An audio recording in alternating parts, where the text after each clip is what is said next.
નમસ્કાર ખેડૂત મિત્રો, આપ જોઈ રહ્યા છો કપાસ પાકની અંદર સુકારાનો રોગ આવી ગયો છે. આપ જોઈ શકો છો સતત વરસાદ પડ્યા બાદ એ સુકારાનો પ્રશ્ન કપાસ પાકની અંદર જોવા મળવાનો છે.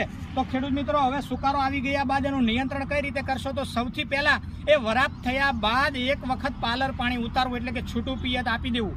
તેમજ એના નિયંત્રણ માટે થઈને બજારમાંથી તમને એક ટેકનિકલ મળશે કે કોપર ઓક્ઝીક્લોરાઇડ, બ્લુ કોપરના નામથી એ ઓળખવામાં આવે છે. એક પંપની અંદર 40 થી 50 ગ્રામ નાખી અને એ છોડે એ થડે તમારે ડ્રિન્ચિંગ કરી દેવું.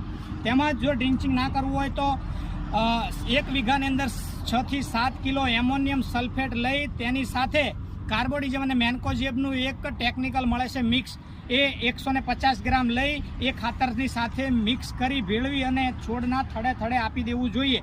આ આપી દેશો એટલે એ સુકારો છે એ છોડના મૂળમાં એની નુકસાનકારક